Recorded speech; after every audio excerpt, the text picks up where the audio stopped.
Jésus avait 4 sœurs, pas des cousines, pas de lointaines parentes, des sœurs, les filles de la même mère, Marie. Leurs noms étaient Salomé, Marie, Anne et Esther. Vous n'en avez probablement jamais entendu parler, et ce n'est pas un hasard. L'Église a passé 17 siècles à effacer ces femmes de l'histoire, à retirer leurs noms des évangiles, à détruire les documents qui les mentionnaient, à réduire au silence toute référence à la famille royale de Jésus. Pourquoi ? Parce que l'existence de ces 4 femmes détruit l'un des mensonges les plus importants du christianisme, la virginité perpétuelle de Marie. Mais avant de vous raconter comment Spinoza a découvert cette vérité et comment un seul document a survécu à la censure la plus brutale de l'histoire, je dois vous expliquer pourquoi cela importe. Pourquoi l'Église était prête à brûler des bibliothèques entières pour cacher 4 noms féminins. La virginité perpétuelle de Marie n'est pas seulement une croyance. C'est une pièce maîtresse de la structure du pouvoir de l'Église catholique. Si Marie était vierge avant, pendant et après la naissance de Jésus, alors Jésus n'était pas un humain ordinaire. C'était quelque chose d'autre, quelque chose de divin, quelque chose qui est venu au monde de façon surnaturelle. Et si Jésus était surnaturel, alors l'Église, en tant que gardienne de cette vérité, a une autorité spéciale. Elle a le droit de dire ce qui est sacré et ce qui ne l'est pas, ce qui est permis et ce qui est interdit, qui ira au royaume des cieux et qui ira en enfer. Mais si Marie a eu d'autres enfants après Jésus, alors elle n'était pas vierge perpétuelle.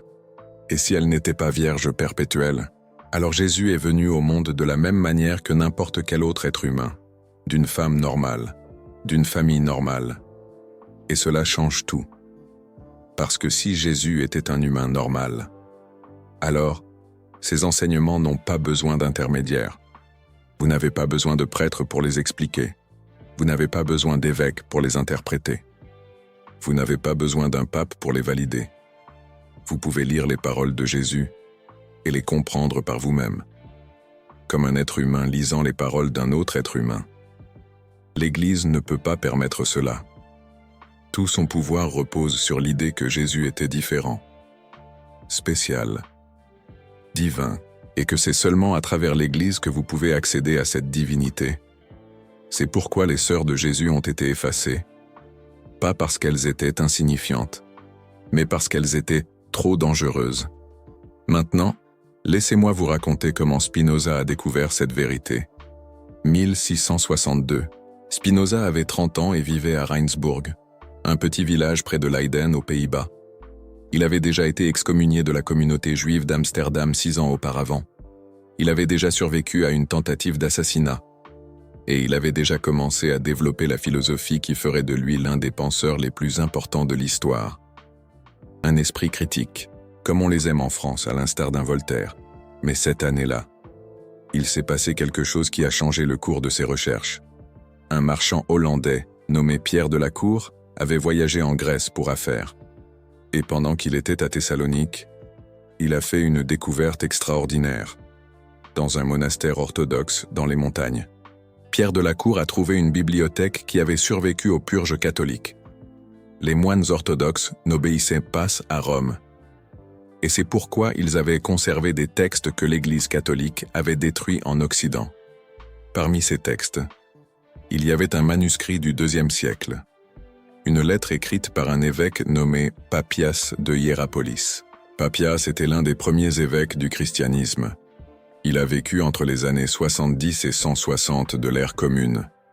Et selon Eusèbe de Césarée, Papias a personnellement connu des gens qui avaient connu les apôtres. C'est extraordinaire. Pensez à ce que cela signifie. Papias est né seulement 40 ans après la crucifixion de Jésus. Quand il était jeune, il y avait encore des gens vivants qui avaient eu Jésus personnellement, qui avaient entendu sa voix, qui avaient partagé des repas avec lui. Eusèbe mentionne spécifiquement que Papias a connu 2 filles de l'apôtre Philippe. Ces femmes étaient prophétesses, et ont raconté à Papias des histoires extraordinaires sur les premières années du mouvement chrétien. Papias a également connu un homme appelé Aristion et un autre appelé Jean, le presbytre. Tous 2 avaient été des disciples directs de Jésus. Il ne faisait pas partie des 12 apôtres, mais il suivait Jésus et écoutait ses enseignements. Grâce à ces sources, Papias a eu accès à des informations qui ne sont jamais entrées dans les évangiles canoniques. Des histoires qui ont été racontées de génération en génération au sein des familles des premiers chrétiens. Des détails intimes sur la vie de Jésus et sa famille. Ce qui rendait Papias spécial, c'était qu'il était un collectionneur d'histoires. Il voyageait dans tout le bassin méditerranéen oriental, interviewant des chrétiens âgés, collectant des traditions orales sur Jésus et sa famille. La plupart des écrits de Papias ont été détruits. Nous savons qu'il a écrit 5 volumes d'une œuvre appelée Exposition des dites du Seigneur. Mais de ces 5 volumes, seuls des fragments ont survécu. L'Église a détruit le reste. Pourquoi? Parce que Papias racontait des choses que l'Église ne voulait pas que l'on sache.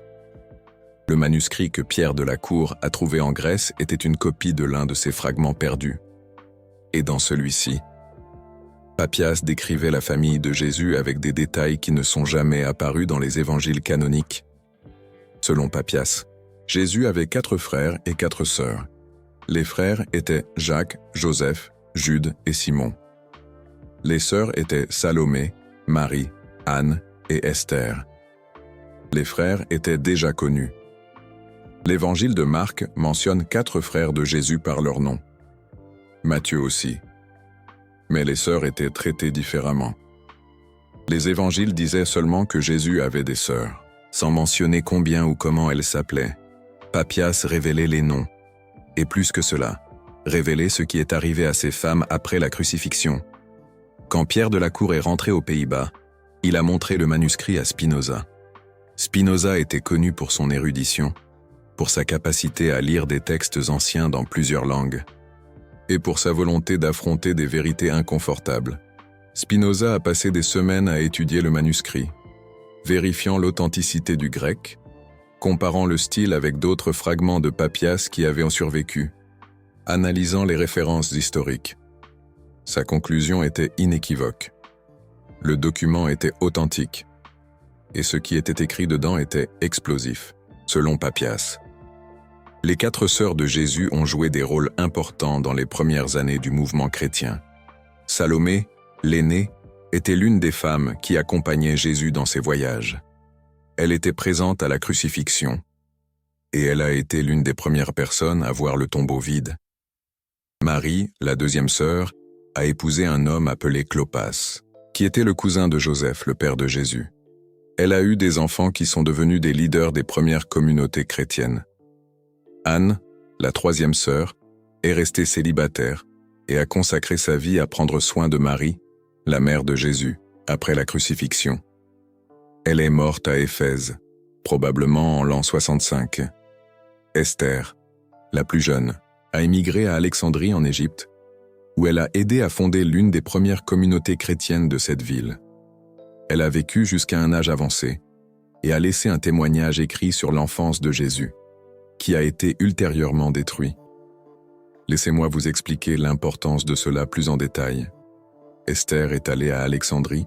Vous savez ce qu'était Alexandrie au 1er siècle? C'était la 2e plus grande ville de l'Empire romain. C'était le centre intellectuel du monde antique. La fameuse bibliothèque d'Alexandrie se trouvait là. Philosophes, scientifiques, érudits de toute la Méditerranée se réunissaient dans cette ville. Imaginez, et Esther, la sœur cadette de Jésus, a aidé à fonder une communauté chrétienne là-bas. Imaginez l'impact. Une femme qui a grandi avec Jésus, qui a joué avec lui quand ils étaient enfants, qui a entendu les histoires que sa mère Marie racontait, enseignant sur son frère aux intellectuels d'Alexandrie. C'est fou, non? Le témoignage qu'elle a laissé écrit contenait probablement des détails qu'aucun autre document ne contenait. Des histoires de l'enfance de Jésus, des choses qu'il a dites quand il était jeune, comment était la vie dans la maison de Joseph et Marie, la dynamique entre les frères et sœurs, une mine d'informations. Tout cela a été détruit, délibérément, parce que cela ne servait pas le récit que l'Église catholique voulait construire. Vous êtes en train de réaliser ce que cela signifie? Jésus n'était pas un être isolé qui est descendu du ciel. Il faisait partie d'une famille nombreuse, avec des frères et sœurs, qui avaient des vies propres, des mariages, des enfants, des histoires.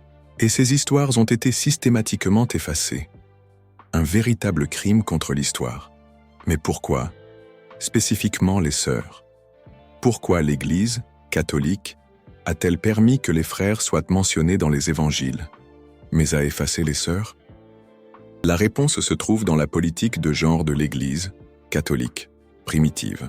Dans les premiers siècles du christianisme, les femmes avaient des rôles de leadership dans de nombreuses communautés. Il y avait des prophétesses, des diaconesses, même des évêques femmes dans certaines régions. Marie-Madeleine était vénérée comme l'apôtre des apôtres, la première personne à voir Jésus ressuscité, une figure essentielle. Nous avons des preuves archéologiques de cela. En 2003, des archéologues ont découvert à Jérusalem une inscription qui mentionne une femme nommée Sophie comme épiscopos, c'est-à-dire évêque. L'inscription date du IIIe siècle, à Rome, dans les catacombes de Priscille. Il y a des fresques qui montrent des femmes célébrant l'Eucharistie, des femmes en position de leadership religieux. Ces fresques datent du IIe et IIIe siècle. L'apôtre Paul, dans ses lettres, mentionne plusieurs femmes qui étaient des leaders de communautés chrétiennes. Phoebé était diaconesse. Priscille et son mari Aquilas étaient leaders d'une église domestique. Junia était appelée apôtre par Paul. Des femmes puissantes. Mais tout cela a changé après Constantin, en 325. Constantin a convoqué le concile de Nicée. Ce concile a établi l'orthodoxie chrétienne, a décidé ce qui était hérésie et ce qui était vérité, et a commencé un processus de centralisation du pouvoir, qui exclurait progressivement les femmes. Quelle ironie! Mais à mesure que l'Église catholique s'est institutionnalisée, spécialement après Constantin, les femmes ont été exclues des positions de pouvoir. Le leadership est devenu exclusivement masculin, et le récit a été réécrit pour justifier cette exclusion. Une manipulation flagrante. Si les sœurs de Jésus étaient reconnues, si leurs histoires étaient racontées, elles serviraient de modèle pour des femmes qui voulaient des positions de leadership dans l'Église catholique. Après tout, si les propres sœurs de Jésus étaient des leaders actives dans le mouvement, pourquoi d'autres femmes ne pourraient-elles pas l'être? Logique? Non. Il était plus facile d'effacer les sœurs complètement, de faire semblant qu'elles n'existaient pas, ou qu'elles étaient si insignifiantes qu'elles ne méritaient même pas que leur nom soit mentionné. Une stratégie d'effacement. Spinoza a compris cela immédiatement. Il a écrit dans ses annotations que la suppression des sœurs de Jésus était un exemple classique de comment l'histoire est réécrite pour servir des intérêts politiques. Un maître de la lucidité, mais il est allé plus loin. Il a commencé à investiguer comment exactement cette suppression s'est passée, et ce qu'il a découvert était encore plus perturbateur. Accrochez-vous, la suppression des sœurs de Jésus n'a pas été un processus graduel ou accidentel. C'était une décision délibérée, prise au concile de Constantinople en 553. Ce concile est célèbre pour avoir condamné les 3 chapitres, une dispute théologique complexe sur la nature du Christ. Mais ce que peu savent, c'est que le même concile a aussi pris des décisions sur ce qui devrait être inclus et exclu du récit officiel sur la vie de Jésus. Un secret bien gardé. Entre les décisions prises, il y avait celle d'accentuer la virginité perpétuelle de Marie. Et pour faire cela de façon convaincante, il était nécessaire de minimiser ou d'éliminer n'importe quelle référence aux frères et sœurs de Jésus. Une opération de réécriture. Les frères ne pouvaient pas être complètement éliminés, parce qu'ils étaient mentionnés explicitement dans les évangiles canoniques. Mais l'Église catholique a développé une explication alternative. Elle a dit que les frères de Jésus étaient en fait des fils de Joseph d'un mariage antérieur, ou des cousins, ou n'importe quoi, sauf des fils de Marie. Ridicule.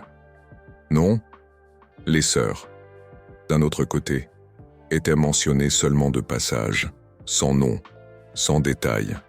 Il était facile simplement de les ignorer. de faire semblant que la référence était générique, que peut-être cela se référait à des parents distants, une disparition programmée, et ainsi, au cours des siècles, les 4 sœurs de Jésus ont disparu de la mémoire chrétienne. Leurs noms, préservés par Papias et d'autres écrivains anciens, ont été perdus quand leurs textes ont été détruits, un silence assourdissant. Mais ce n'est pas seulement l'Église catholique qui a participé à cette suppression. La propre façon dont les évangiles ont été transmis a contribué à cela. Les évangiles originaux ont été écrits en grec. Et en grec, le mot pour frère, adelphoi, peut signifier autant frères que frères et sœurs ensemble. Quand les évangiles disent que Jésus avait adelphoi, le mot pourrait inclure les sœurs. Une ambiguïté fatale. Mais quand les évangiles ont été traduits en latin, le traducteur, Saint Jérôme, a fait un choix délibéré. Il a traduit adelphoi comme fratre, qui signifie seulement frère masculin. Ainsi, la traduction latine a minimisé la présence des sœurs. Un acte de censure. Jérôme était un défenseur fervent de la virginité perpétuelle de Marie.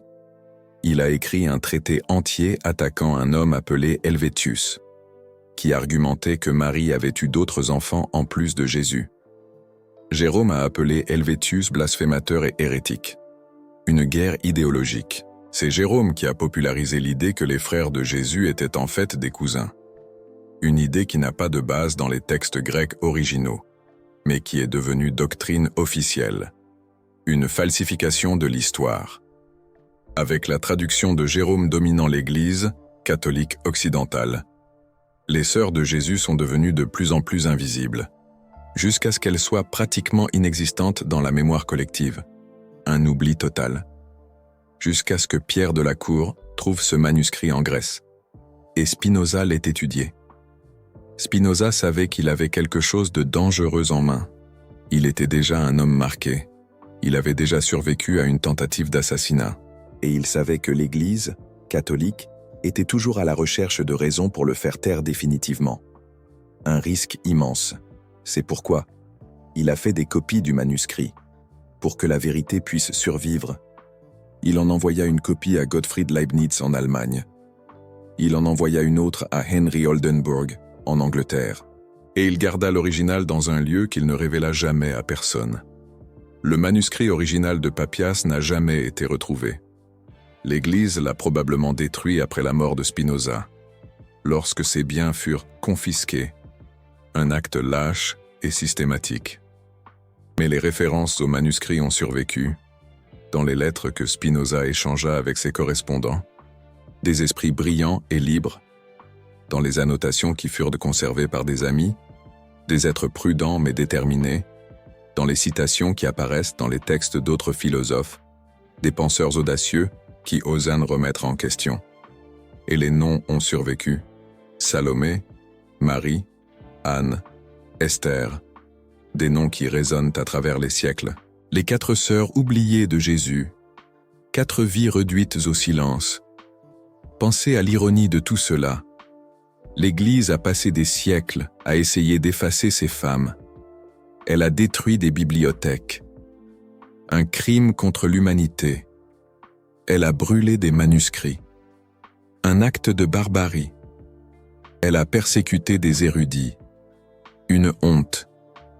Et au final, les noms ont survécu, passés de main en main, copiés en secret, préservés par des personnes courageuses, qui croyaient que la vérité était plus importante que l'orthodoxie, des héros de la pensée.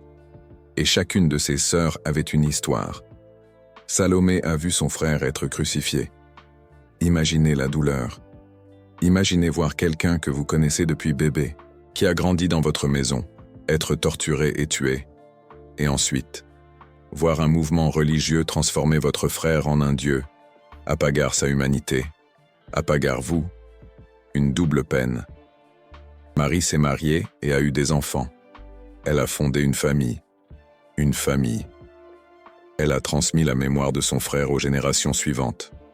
Ses descendants existent probablement encore, quelque part dans le monde. Il y a des personnes qui portent le sang de la famille de Jésus, qui sont des descendants de ses sœurs, un héritage caché. Anne a dédié sa vie à prendre soin de sa mère. Elle est restée célibataire pour pouvoir être présente, pour garantir que Marie, la mère de Jésus, ne reste pas seule dans sa vieillesse. Un sacrifice silencieux. Et Esther est allée à Alexandrie, au cœur du monde intellectuel, à la capitale du savoir, pour enseigner au sujet de son frère, pour raconter les histoires que seule elle connaissait. Une mission de transmission, 4 femmes, 4 vies complètes, écrasées par une institution qui se souciait plus du pouvoir que des personnes.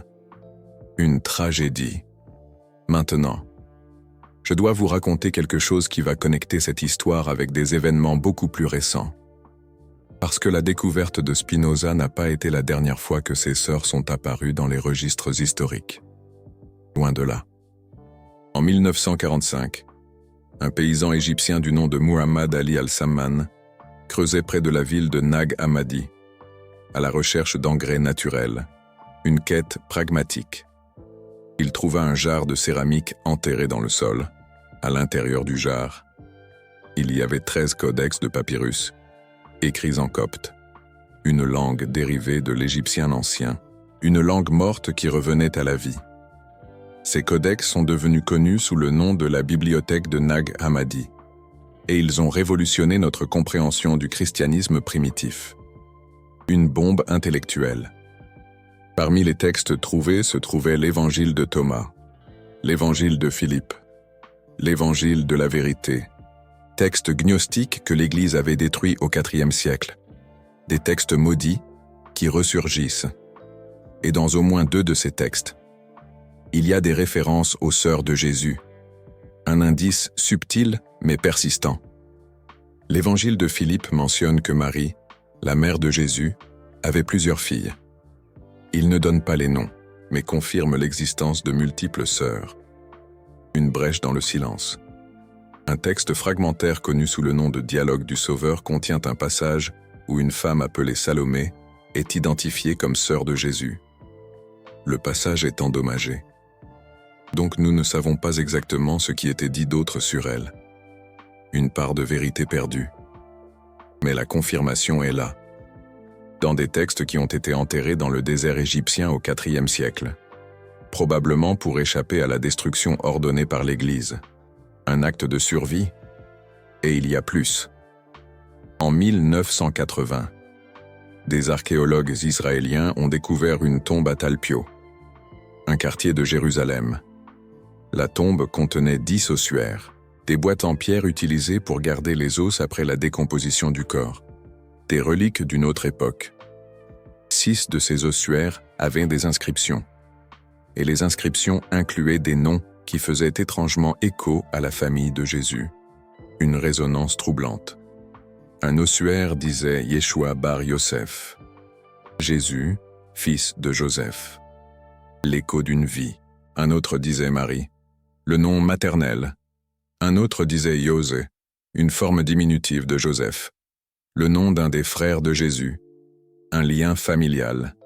Et un ossuaire disait Mariamne, une forme grecque du nom Maria, que certains érudits croient être une référence à Marie-Madeleine.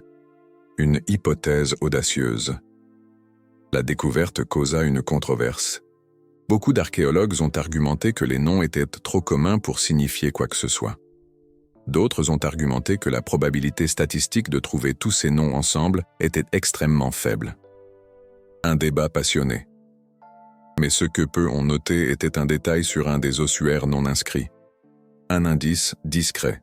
Un fragment de céramique trouvé avec les ossuaires avait une inscription partielle. Les lettres qui ont survécu étaient SLM, en hébreu ou en araméen. Cela pourrait être le début de Salomé. Un fragment d'espoir. Serait-ce qu'une des sœurs de Jésus était enterrée dans cette tombe? Une question perturbante. Le plus intéressant à propos de la tombe de Talpiot est qu'elle était clairement une tombe familiale. Les os de plusieurs générations y ont été placés, et les noms forment un motif qui serait extraordinairement improbable par hasard. Une coïncidence troublante. Un statisticien de l'Université de Toronto a calculé la probabilité Considérant la fréquence de chaque nom en Palestine au 1er siècle et la probabilité de les trouver tous ensemble, il est arrivé à 1 sur 600, c'est-à-dire une chance sur 600 que ce ne soit pas la tombe de la famille de Jésus. Un faible espoir.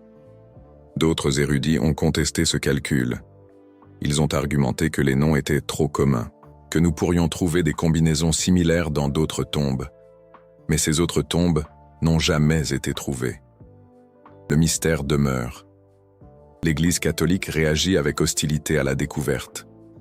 Le Vatican émit une déclaration disant que la tombe n'avait aucun lien avec Jésus, mais il ne présenta aucune preuve, seulement un démenti. Une position dogmatique. Les autorités israéliennes, sous la pression de groupes religieux, ont scellé la tombe à nouveau. Elles ont construit un immeuble d'appartements au-dessus.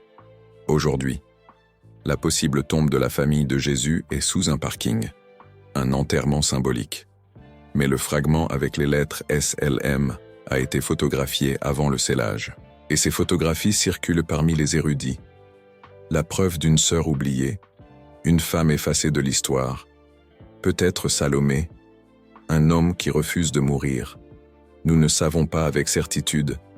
Le fragment était trop petit pour une conclusion définitive. Et la tombe a été scellée à nouveau avant qu'une enquête complète puisse être faite. L'enquête est close, mais la possibilité existe. Et elle connecte la découverte de Spinoza au XVIIe siècle avec des preuves archéologiques du XXe siècle. Un fil conducteur à travers les siècles, comme l'analyse pertinente qu'en ferait un Michel Onfray. Maintenant, vous pouvez vous demander, pourquoi est-ce important, même si Jésus a eu 4 sœurs? Quelle est la différence? Qu'est-ce que cela change pour la foi des gens? Une question légitime. La réponse réside dans la nature de la vérité. La vérité, quand vous découvrez qu'une institution a menti sur quelque chose, vous commencez à tout remettre en question, tout ce qu'elle a dit. Si l'Église a menti sur la famille de Jésus, sur quoi d'autre a-t-elle menti? Sur la résurrection? Sur la divinité de Jésus? Sur le ciel et l'enfer? Des questions fondamentales. L'existence des sœurs de Jésus est importante non seulement en soi, mais pour ce qu'elle révèle sur l'Église. Une remise en cause nécessaire. Spinoza l'aurait approuvé. Cela révèle que l'Église était prête à effacer des personnes réelles de l'histoire, afin de protéger un récit arrangé. Cela révèle que la vérité a toujours été moins importante que le pouvoir. Et cela révèle quelque chose d'encore plus profond. Cela révèle que Jésus était humain. Pensez-y. Jésus avait des sœurs de Jésus. Il a grandi avec elles. Il a joué avec elles quand il était enfant. Il s'est disputé avec elles comme le font les frères et sœurs. Il a célébré des mariages et pleuré lors de funérailles à leur côté. Il faisait partie d'une famille royale de Jésus, avec toutes les complexités et les affections que cela implique. Cette image de Jésus est très différente de celle que l'Église promeut. L'Église présente Jésus comme une figure presque abstraite, un être divin qui a passé brièvement sur terre avant de retourner au royaume des cieux, quelqu'un de séparé de l'humanité ordinaire par sa nature surnaturelle. Pensez à l'iconographie, aux peintures de Jésus à travers les siècles. Il apparaît seul, ou avec les apôtres, ou avec Marie, sa mère. Jamais avec ses frères ou sœurs de Jésus, jamais dans un contexte familial normal. Les représentations de la Sainte Famille montrent seulement Jésus, Marie et Joseph. Parfois, Jean-Baptiste enfant. Mais jamais les autres enfants de Marie. Jamais les 4 sœurs de Jésus. Jamais les 4 frères. C'est comme si Jésus était apparu de nulle part.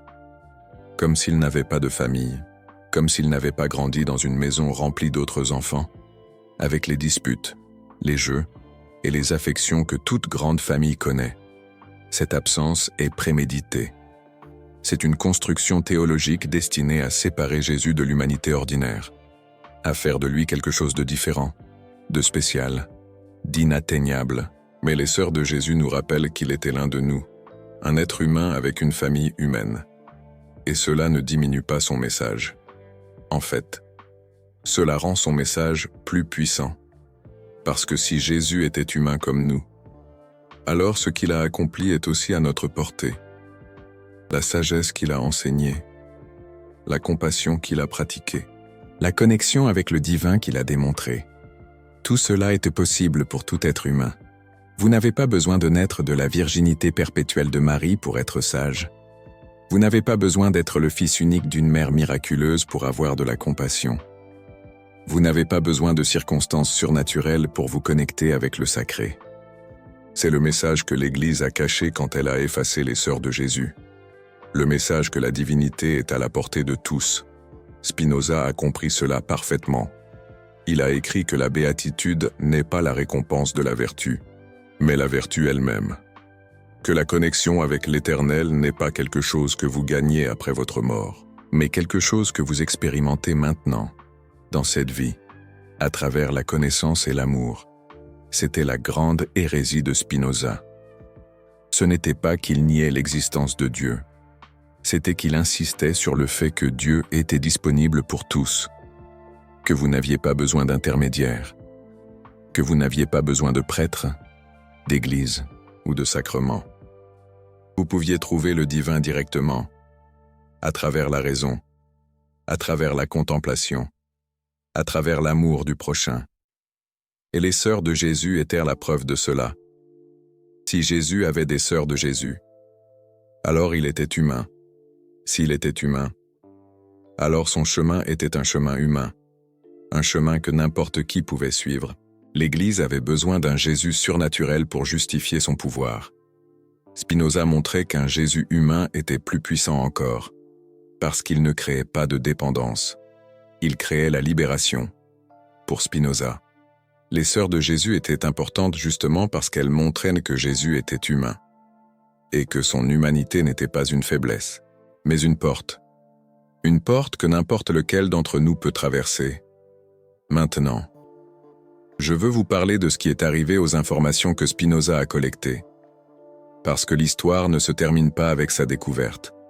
Quand Spinoza est mort en 1677, ses biens ont été confisqués. Des hommes mystérieux sont apparus avant même que son corps ne refroidisse. Ils ont emporté tout ce qu'ils pouvaient charger. Mais Spinoza avait été prudent. Il savait qu'il était en danger. Et il avait pris des précautions. Les copies qu'il a envoyées à Leibniz et Oldenburg ont survécu, au moins partiellement. Des fragments des informations sur les sœurs de Jésus apparaissent dans des correspondances postérieures entre philosophes des Lumières. Il y a des références codifiées dans des textes de Voltaire, des mentions obliques dans des lettres de David Hume. La vérité circulait, en secret, entre des personnes qui avaient le courage de la remettre en question. Et en 1859, quelque chose d'extraordinaire est arrivé. Un érudit allemand nommé Constantin von Tischendorf a visité le monastère de Sainte-Catherine, dans le Sinaï. Là, il a trouvé l'un des manuscrits les plus anciens de la Bible, le Codex Sinaiticus. Mais Tischendorf a aussi trouvé autre chose, un fragment de parchemin qui n'appartenait pas à la Bible. Un fragment qui contenait une liste de noms. Et parmi ces noms étaient Salomé, Marie, Anne et Esther, identifiées comme sœurs de Jésus de Nazareth. Tischendorf a été perturbé par la découverte. C'était un chrétien dévot, et il ne voulait pas publier quelque chose qui pourrait nuire à la foi des gens. Il a ramené le fragment en Allemagne, l'a gardé dans ses archives privées, et n'a jamais rien publié à ce sujet. Pourquoi Tischendorf a-t-il fait cela? Pourquoi n'a-t-il pas publié une découverte aussi importante? Nous devons comprendre le contexte de l'époque. Tischendorf était un homme profondément religieux. Il a consacré sa vie à trouver d'anciens manuscrits de la Bible parce qu'il croyait qu'il confirmerait la foi chrétienne. Il voulait prouver que la Bible que nous avons aujourd'hui est la même qui existait dans les premiers siècles. Quand il a trouvé le Codex Sinaiticus, il était extasié. C'était exactement ce qu'il cherchait, une confirmation de l'Antiquité et de la fiabilité des Écritures. Mais le fragment avec les noms des sœurs de Jésus était différent. Il contredisait la doctrine catholique, contredisait ce que Tischendorf avait été enseigné toute sa vie. Et Tischendorf n'a simplement pas réussi à gérer ça. Il a écrit dans son journal privé qu'il avait trouvé quelque chose de perturbateur, quelque chose qu'il ne pouvait pas divulguer, quelque chose qu'il préférait oublier. Et ainsi, le fragment est allé dans un tiroir, et il y est resté, après sa mort. Ses archives ont été dispersées. Une partie est allée à l'université de Leipzig. Une partie est allée à des collectionneurs privés. Une partie a disparu. Le fragment avec les noms des sœurs de Jésus n'a jamais été officiellement catalogué. Mais il y a des références à celui-ci dans des lettres que Tischendorf a échangées avec des collègues. Et il y a des rumeurs persistantes selon lesquelles il existe encore quelque part, attendant d'être redécouvert. La vérité est têtue. Elle résiste. Elle trouve des chemins, même si l'Église essaie de l'effacer. Elle continue de réapparaître, dans des manuscrits enterrés dans le désert, dans des fragments oubliés dans des monastères, dans des correspondances privées entre érudits. Les sœurs de Jésus ont été effacées il y a 17 siècles. Mais leurs noms continuent d'émerger. Salomé, Marie, Anne, Esther. 4 femmes que l'Église a voulu faire disparaître et qui refusent d'être oubliées. Vous venez de découvrir une vérité qui a été censurée pendant 17 siècles. Une vérité sur la famille royale de Jésus. Une vérité que l'Église a délibérément effacée parce qu'elle menaçait son pouvoir. Ce genre de contenu n'apparaît pas dans les chaires. Il n'est pas enseigné dans les catéchèses. Il n'est pas mentionné dans les sermons du dimanche. Parce qu'il défie des narrations qui soutiennent des empires religieux depuis 2 millénaires. Une éternité. Chaque vidéo de ce genre exige de plonger dans des archives oubliées, de traduire des manuscrits anciens, de croiser des références de multiples sources, et d'avoir le courage de publier ce que d'autres préfèrent cacher. Le Super Thanks là en dessous est plus qu'un simple soutien financier. C'est vous qui déclarez que les femmes de l'histoire méritent d'être rappelées. C'est vous qui dites que la vérité est plus importante que la tradition. C'est vous qui rejoignez des personnes qui refusent d'accepter des narrations éditées, des récits manipulés. Quand vous cliquez sur ce cœur doré, vous honorez Salomé, Marie, Anne et Esther, les 4 sœurs que l'Église a voulu effacer et que vous connaissez désormais par leurs noms. Des noms qui résonnent avec force. Faites partie de ceux qui se souviennent. Rejoignez le mouvement de ceux qui veulent la vérité. Maintenant, je veux vous laisser avec une réflexion. Quelque chose que Spinoza a écrit sur la nature de la vérité et de la mémoire. Spinoza, ce penseur immense. Il a dit que toutes les choses excellentes sont aussi difficiles que rares. La vérité est excellente. Et pour cela, elle est difficile et rare. La plupart des gens préfèrent des mensonges confortables à des vérités inconfortables, préfèrent des narrations simples à des réalités complexes, des histoires faciles à la complexité du monde.